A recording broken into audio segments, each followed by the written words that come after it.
trees down the left side, so I want to hit a draw, set up down the middle, drop my trail foot back, swing from the inside.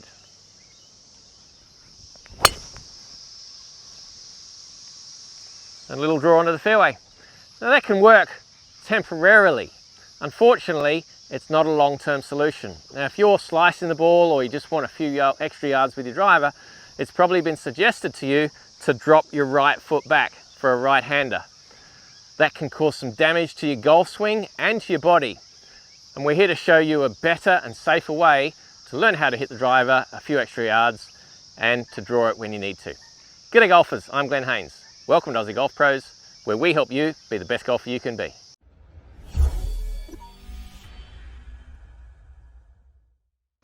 Now we're going to get a lot of comments about this because I know there are a lot of golfers and coaches out there that get players to drop this trail foot back in order for the club to come back on the inside to help rotation in the backswing and to try to hit the driver further.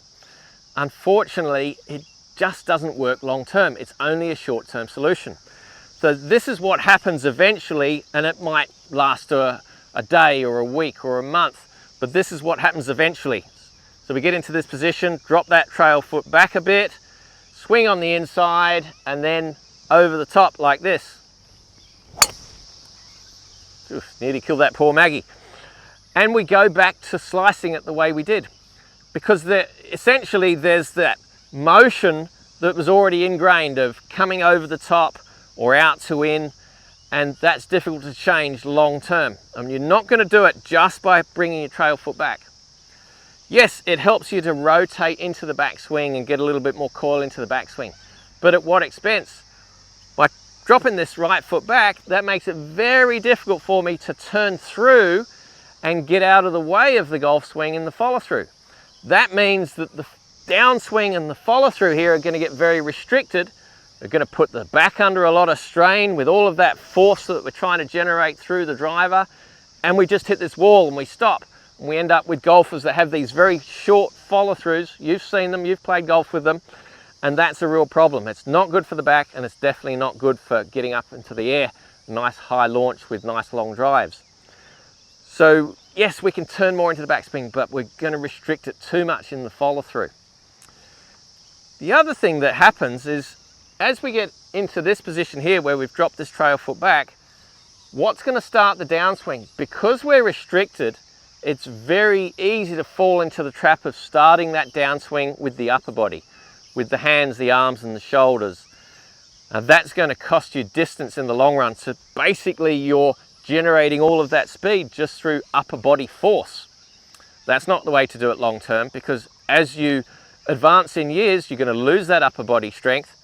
You're going to hit this cliff where suddenly you're going to lose lots and lots of distance because it's all coming from strength. Much rather, we want the power and the clubhead speed to be coming from the ground up. So the sequence of the downswing should be feet, legs, hips, then body, and then arms. In that order, that's going to be much more efficient. It's going to last you much longer into your senior years, and you're not going to lose as much distance because you're generating the power properly from the ground up. Don't rely on just strength to hit the golf ball, and that's what you're doing. By dropping that trail foot back, you're really going to start to muscle a lot of shots, and it's going to be reliant upon strength, upper body strength, rather than sequencing and timing. The other problem, of course, apart from the fact that we're not really fixing the slice, we're only temporarily band-aiding it, is that we tend to get steep. Because of this position here, we get this takeaway on the inside too much, and where are we left to go? That way. We don't want the club to be coming steeper into the downswing. We get this steep vertical shaft angle because we've come on the inside too far. There's nowhere else left to go, and we get this motion. So you're actually training yourself by setting up close to the target and dropping this foot back. You're training yourself to come over the top to get steeper in the downswing. And that's not a good thing. You're going to lose launch height with your driver. You're going to lose clubhead speed. You're going to lose control over where it's going. So you might be able to hit that draw for, as I said, a day, a week, or a month, but it's not going to be long term. It's really going to create some issues with your sequencing, your technique, and with your longevity for sure. So what should we do instead? Well, let's start with just an 8-iron and a low tee. And we're going to do exactly the opposite of what we've just demonstrated. So instead of dropping this trail foot back, we're going to do the other way. We're going to be a little bit open with the stance. We're going to train ourselves to see if we can approach from the inside, training the swing path and the swing plane so that we're looping this way. We're getting this club into this position here, so more in front to underneath rather than underneath and then over the top. And this is the same principle for other sports. So if you think about a baseballer, they're going to be here and then they're shallowing the bat. Or a tennis racket is going to be shallowed as it comes through. You're never going to hit a forehand tennis this way and then over. You just won't get it over the net. And the drive is exactly the same.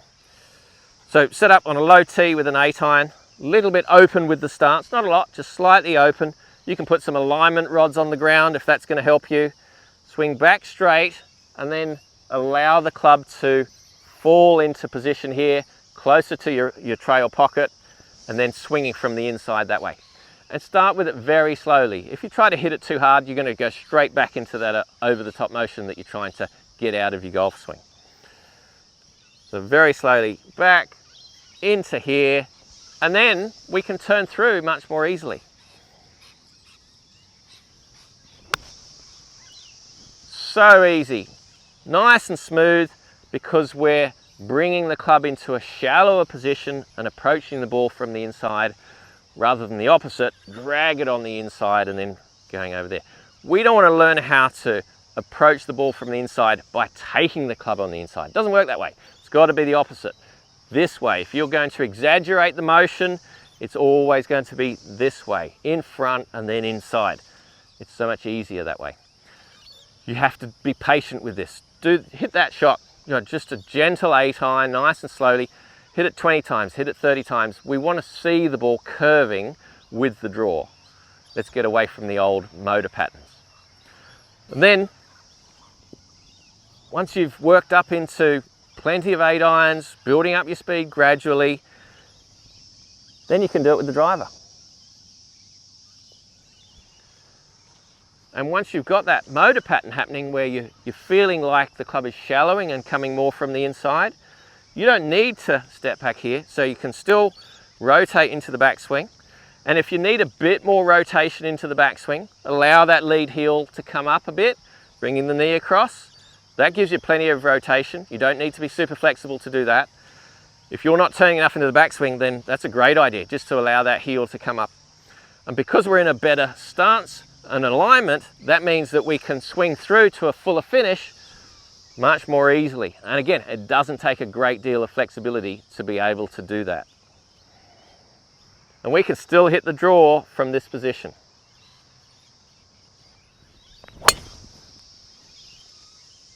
There we go, soft little draw. It wasn't difficult, I didn't strain myself. You can still turn. You get those heels to come off the ground, and that can really help you to turn the way you want to. It's not about dropping this foot back to enable some rotation and to enable the club to come on the inside. It's going to be counterproductive. You're going to hurt your back potentially. You're definitely going to hurt your golf swing because you're training it the wrong way to come over the top. We have loads of free resources for you to help you to learn how to drive the ball a few extra yards and to hit that draw. So firstly, you need a sound grip. So watch this video next. That's really going to help you to learn how to control the club face so much better. Secondly, you need a proper release. So watch this video after that. That's going to really help you to generate some more club head speed and to start hitting that draw. Thank you so much for watching. We look forward to your company next week. Are you the best golfer you can be?